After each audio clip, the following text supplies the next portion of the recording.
Paramahamsa Parivrajikacharya Ashtatarashita Shri Srimad His Divine Grace A.C. Bhaktivedanta Swami Srila Prabhupada Ki Jai. ISKCON Founder Acharya Srila Prabhupada Ki Jai. Jai Vishnupad Paramahamsa Parivrajikacharya Ashtatarashita Shri Srimad Bhakti Siddhanta Saraswati Thakur Prabhupada Ki Jai. Namacharya Srila Haridas Thakur Ki Jai. प्रेम से कहो श्री कृष्ण चैतन्य प्रभु नित्यानंद श्री अद्वैत गदाधर शिवासादि गौर भक्तवृंद की जय. All glories to the assembled devotees, all glories to the assembled devotees, all glories to the assembled devotees, all glories to Shri Guru and Shri Gauranga, all glories to Srila Prabhupada, Jai Guru Srila Prabhupada Ki Jai.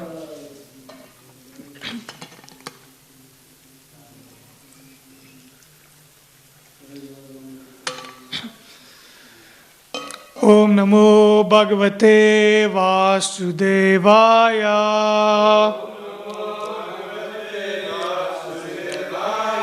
Om Namo Bhagavate Vasudevaya.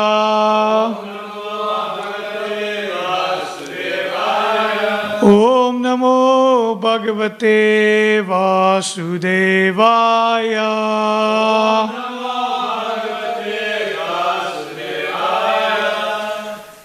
Reading from Canto 2, Chapter 7, text number 29.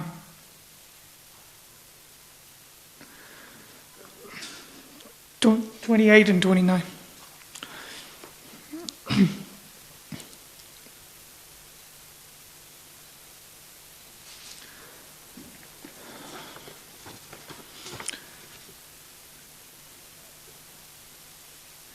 Yadve vraje vraja pashun vishatayo pitan.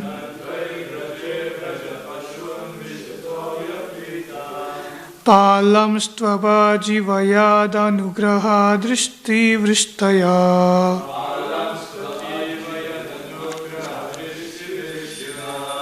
Takchudaye ati visha virya vilola jivam.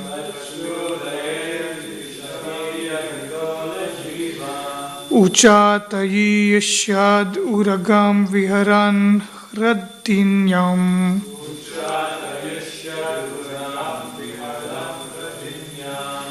Uchat yashiyad uragam viharan hadinyam.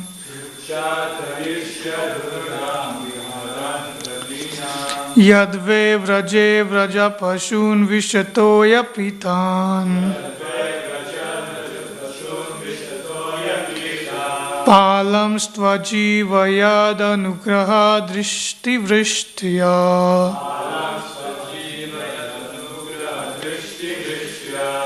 Takchudayati vishavirya vilola jivam.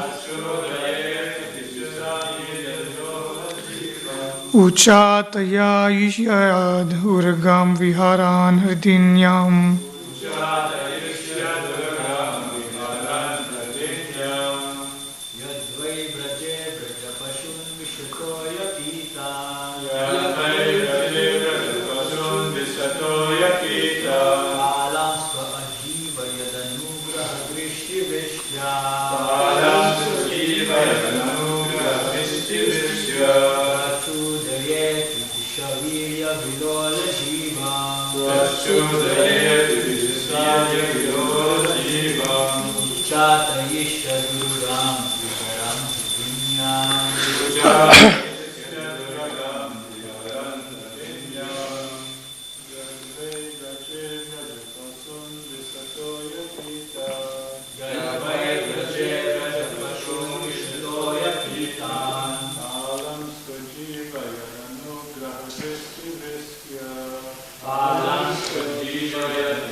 Translation and purport by His Divine Grace A.C. Bhaktivedanta Swami Prabhupada, Shri Prabhupada Ki Jai. Translation. Then also when the cowherd boys and their animals drank the poisoned water of the river Yamuna, and after the Lord in His childhood revived them by His merciful glance, just to purify the water of the river Yamuna, He jumped into it and, as if playing, and chastised the venomous Kaliya snake, which was lurking there, its tongue emitting waves of poison. Who can perform such Herculean tasks but the Supreme Lord? So this one doesn't have a purport. I'll read out the translation and purport for 29 also.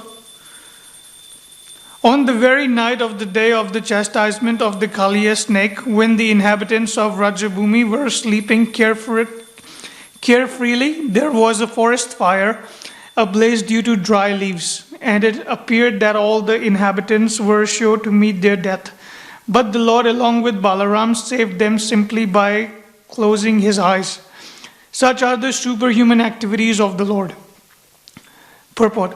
Although in this verse the Lord's activity has been described as superhuman, it should be noted that the Lord's activities are always superhuman, and that distinguishes Him from the ordinary living being.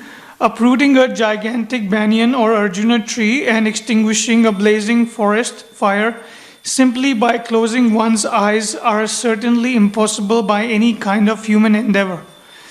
But not only are these activities amazing to hear, but in fact all other activities of the Lord, whatever He may do, are all superhuman, as confirmed in the Bhagavad Gita 4.9. Does anyone remember what's the Bhagavad Gita 4.9? Janma karma chame divyam evam yovati tatvata tyaktva deyam punarjanma netimam viti. So Arjuna, whoever knows the superhuman activities of the Lord due to their very transcendental nature becomes eligible to enter the kingdom of Krishna, and as such, after quitting the present material body, the knower of the transcendental activities of the Lord goes back home, back to Godhead.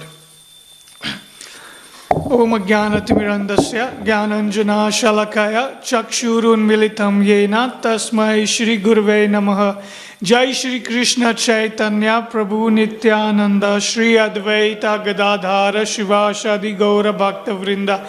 Hare Krishna Krishna Krishna Hare Hare, Hare Rama Rama Rama Hare Hare.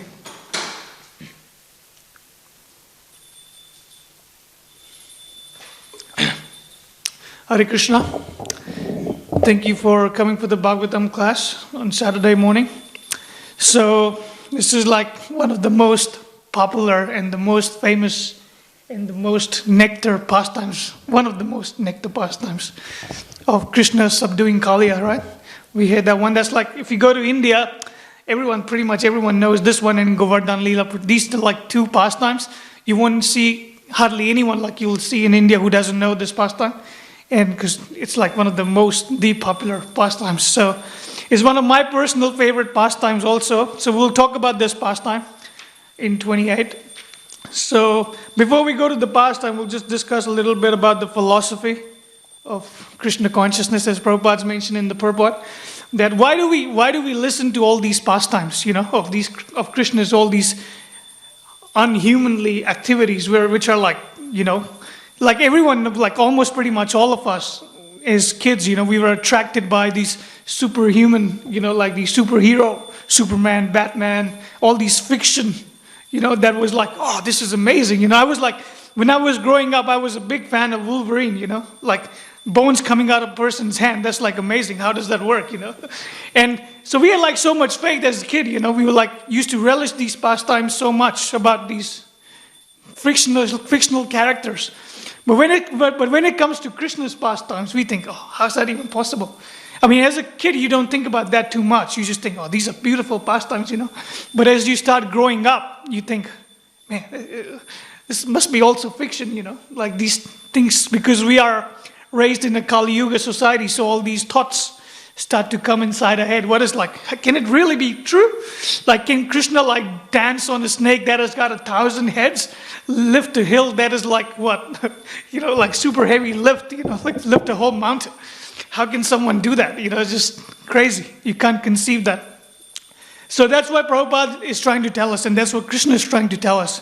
As we all know that achieving the highest, that is spiritual consciousness, being eternally liberated with Krishna, is the hardest thing in the world. That's the hardest achievement. That's like the perfection of life, right? And not everyone can go there. Krishna says that in Bhagavad Gita, So as we all know, that's why Krishna is telling us the only way, if you want to surrender unto me, and is by hearing my pastimes and my glories. That's only when you can have that unflinching devotion and faith for me. Janma karma chame divyam, my pastimes and my activities of my appearance in this material world. If one understands these pastimes and tries to relish them, they will never appear again in this material world. Neti mameti so Arjuna. He's telling this to Arjuna. So he's not just telling it to Arjuna, he's telling it to us also. That's why we spend so much time and so much energy. We should spend so much time and energy in hearing about Krishna Katha. Because these pastimes are wonderful pastimes. They just they can put oneself in such a beautiful consciousness. Like I remember I had a very rough day one day on book distribution. And I came home, I was reading Srimad Bhagavatam, some canto that time, and it was like intense philosophy, intense theory, intense it's like super intense. You're thinking about like all these philosophy about how to sense gratification, sense control, and you're just like tired all day spending on books, and you just like super rough day. It's just, you can't read Srimad Bhagavatam after that kind of day, All you need is some Krishna book, some nectar from Krishna's pastimes, Because when we hear about Krishna, we just forget. We should forget all the other problems in the world and just relish the pastimes.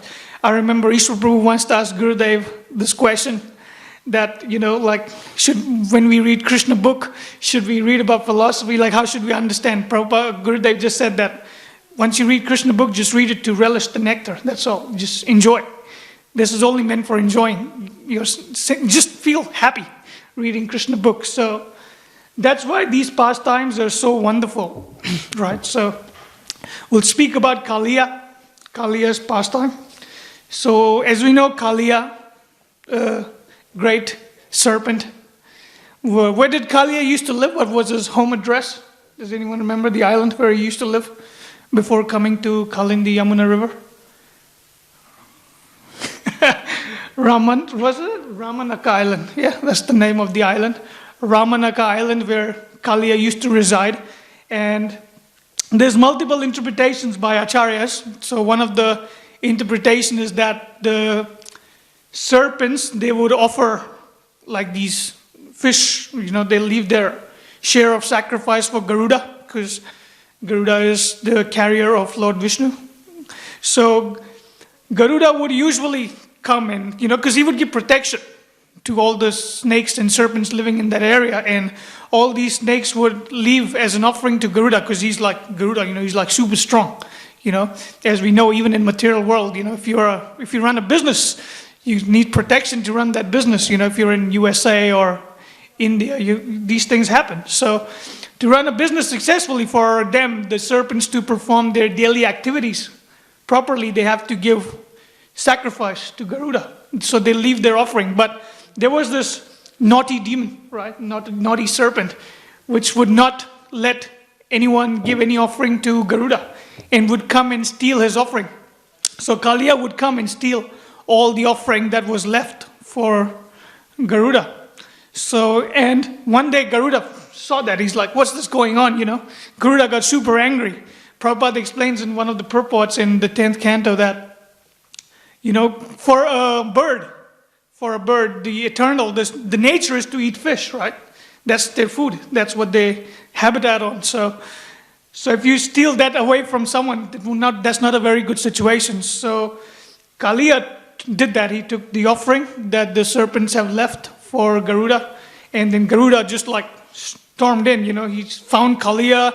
He had a big fight with Kaliya. It was like, because Kaliya was puffed up with pride, right? He's like, I'll take whatever I want. Many of the philosophers and, many of these fake gurus and so-called gurus, they always think that, just say whatever to people. I actually heard about this movie. They recently made a documentary where they were showing this guy from India who was like who was doing all sorts of naughty things, but one day he decided to see the reality. He pretended to be a fake guru so he can make this movie. Do people surrender to a fake guru who has no knowledge, no quality, and just say anything he wants, Any philosophical speculation, and will people surrender unto him? And people did. He made so many disciples, that guy who was just trying to see, Any random guy can stand up and because people love to be cheated, This is a cheating mentality of Kali Yuga. Everyone wants easy way out. If you tell them the real thing, they would not immediately take it and surrender unto him. So this is the philosophy that we should remember, that, being puffed up is no sign to surrender unto Krishna. You can't really surrender to Supreme if you have a little pride, false ego, if you're full of envy. Kaliya was he was awesome when it comes to envy. He has the most amount of envy, right? He was like so envious of the Supreme that he would not do any devotional service. He would just hate it. And the other side, we remember that Acharyas also explained that the wives of Kaliya were great devotees of the Lord. The Nagapatnis were great devotees of the Supreme Personality of Godhead, but Kaliya wasn't. So we should remember that. So there was a fight between Kaliya and Garuda. We know that Kaliya, being chastised by Garuda, fled the Ramanaka island, and he took the shelter of Yamuna river and Kalindi river. So now Parikshit Maharaj asked that question to Shukadev Goswami, that why did Kaliya choose Yamuna? Why did he come to that river? And Shukadev Goswami explains that because there was a whole story that Garuda cannot enter that area or that portion of the river because he was cursed by Sabari Rishi. So the story behind that is that because of, Garuda one day was flying through and eating fish in the Yamuna river and the Kalindi river, because that's his eternal position. His nature is, for a bird, the nature is to eat fish. So he would eat fish, but Sabari Rishi was meditating in the river, and he was, he saw Garuda, and he told Garuda not to take anything from here, go away. And Garuda, did not listen, because he's a bird. The nature of a bird is to eat the fish. So he ate the fish, and then the Rishi got very upset, and he got why is he's not following my instructions? So he got also puffed up. And then what he did the most sinful thing you can do is, curse a devotee. So he cursed Garuda that if you ever come back to this river, you are going to die. Even we know that Garuda cannot die. He's eternal liberated devotee of Lord Vishnu. But he was cursed by the Rishi that if you ever come back to the river, you are going to die. And so, he did not come back to the river. But Prabhupada says that actually the Acharyas explained that by doing that, the Rishi did two offenses to the Supreme Lord. First, he offended, he cursed a pure devotee of the Lord, which is the greatest offense in the world. And the second one is that he did not let Garuda fulfill his desire of eating the fish. So this is a great offense that he made, and he suffered. We know that his tapasya was destroyed totally when he fell down, got attracted to ladies of the queens of, what was the name of the rishi? Of the sage? Of the king, whose daughters? Mandata. So this is a story of background. And then Kaliya, so that's why Kaliya came to the river and took shelter of that river. Now, there's another interesting point I was reading that the Acharyas explained, that this portion of the river was 8 miles long. And it's not a mainstream Yamuna flow or the mainstream. This is like a little lake that's coming to the side, like coming separate from the mainstream. That's why Kaliya was able to take the shelter, because the Acharyas explained that if Kaliya would have taken the shelter of the whole river or the whole mainstream, then that would have affected the water in the towns and cities because of the poison that was in the river. So there was like a little separate portion of the river that was like 8 miles long. It would be like, 13 kilometers if you convert roundabout. So roughly.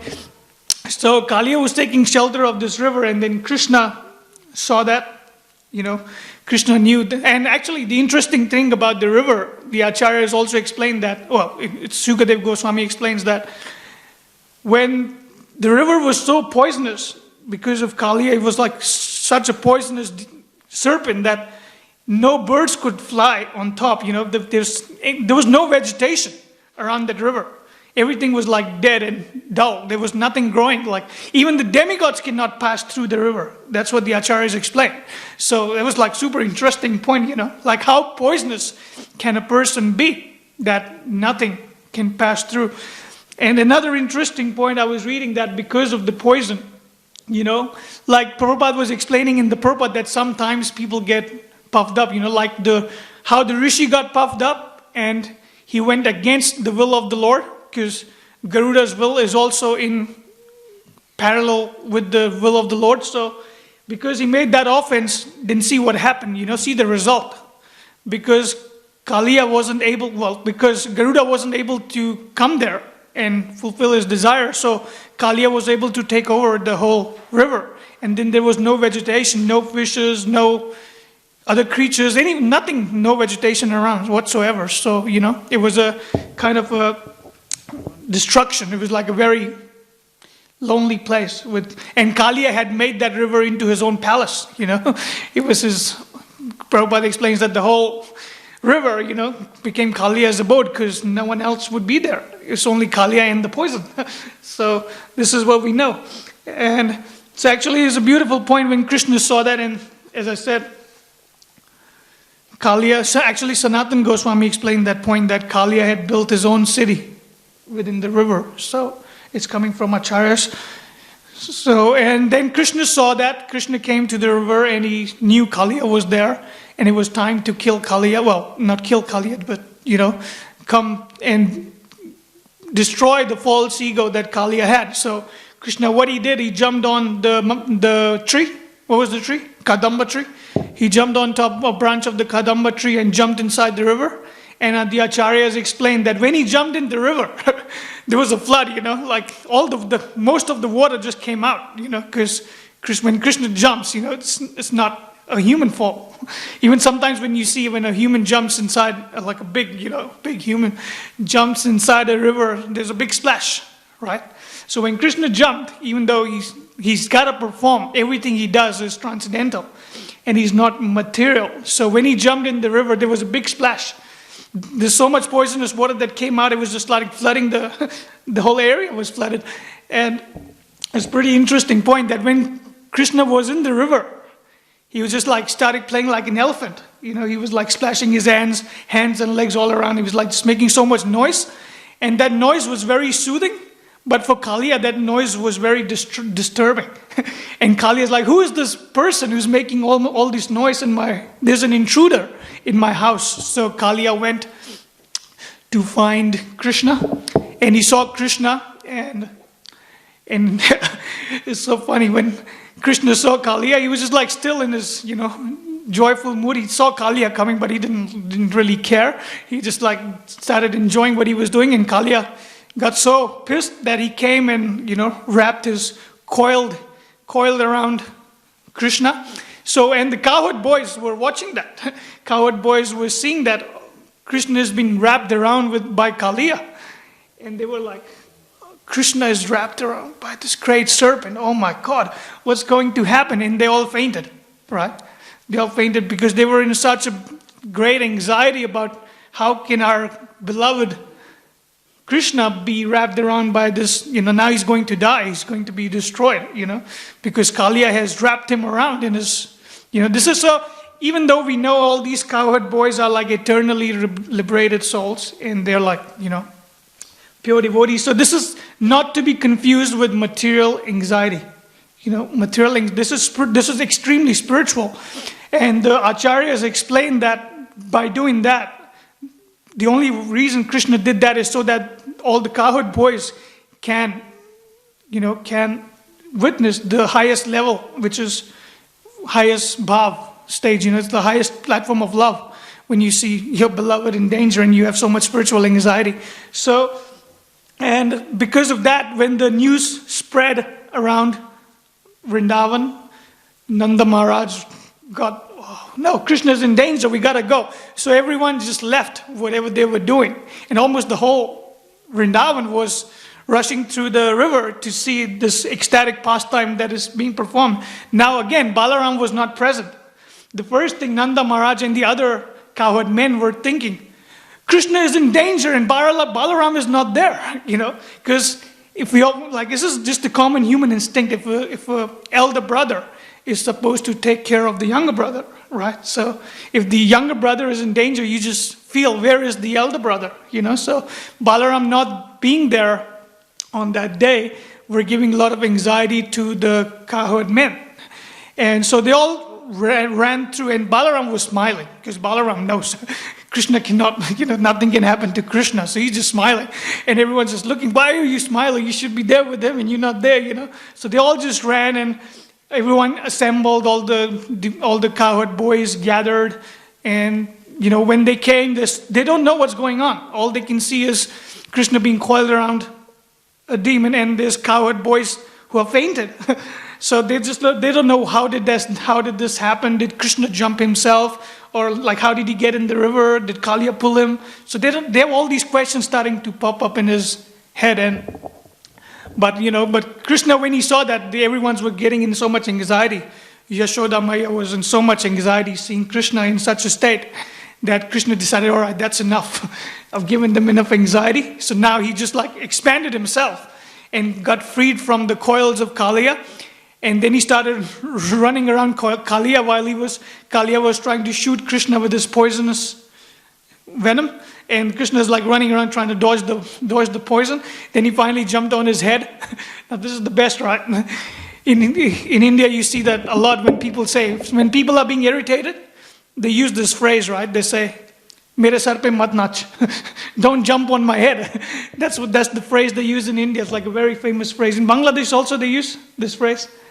Don't jump on my head, Because when you're irritated or being disturbed, that means someone is disturbing you. And Krishna made sure that Kaliya was surrendering, He was bowing down. So Krishna was jumping from his one hood to another. Was like 101 hoods of Kaliya that Krishna was dancing upon.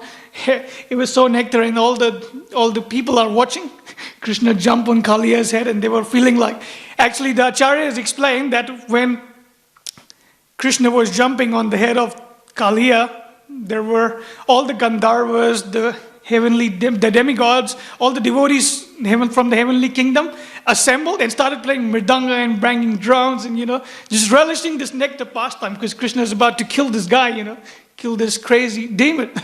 It's amazing, when we see one devotee performing, chanting Hare Krishna or, singing, we see other devotees when they come and join and start playing mridanga and just, enjoying and relishing the nectar. So that's what the demigods were also doing. They came and assembled and started playing mridangas. Every time Krishna would jump on one head, they would chant loudly. And when he would do the same thing to his other head, they would do the same thing. So it's like a beautiful moment, You can actually imagine how beautiful is that. Krishna jumping from one head to another. And he's dancing. And all these demigods watching Krishna dance, they are in so much ecstasy that they're also dancing and singing. They're just enjoying this beautiful pastime. And now we see this interesting point that we know that Krishna, there's only few demons that we know that Krishna did not kill, right? Usually Krishna destroys all demons, right? But Krishna did not destroy Kaliya. And that was majorly because of the Nagapatnis, the prayers of Nagapatnis. And now we see many times, this is a very interesting point, that because of a devotee is so humble and so kind, because we know that Krishna comes to kill the envious and protect the pious. But devotees are so kind that even to the envious, they want mercy. They want Krishna to just, don't harm even the envious. So we have so many examples, this is one, because Nagapatnis were good devotees of the Lord. They prayed to, even though Kaliya was surrendered by that time. He had accepted mentally that Krishna is the Supreme Personality of Godhead. But because of the prayers performed by Nagapatni, Krishna, did not kill Kaliya. And he left him alone and told him to go away. Never come back here ever again. There's many other stories also. We know that when Lord Shiva prayed in the fight with Krishna, when Lord Shiva was fighting with Krishna, I was just reading this Banasura pastime, and how Banasura was being killed, was almost destroyed by Krishna, and Krishna was going to destroy Banasura, but because Lord Shiva saw that, and Lord Shiva, being the pure devotee of the Lord, came to Krishna and told him, please leave him alone. He's a great devotee of me, and I'm a great devotee of you. So, please don't destroy him. Please leave him alone. And because he offered his prayers to Krishna, then Krishna did not harm Banasura. And then we know when Nityananda Prabhu was attacked by, Jagai Madai, Lord Chaitanya was just rushing to kill Jagai Madai, but because of the prayers of Lord Nityananda, he said, please don't kill them. You're the most merciful incarnation. So have mercy upon them. And even Haridas Thakur, when he was being beaten up on 22 streets, Krishna himself Chaitanya Mahaprabhu himself was appearing to protect him.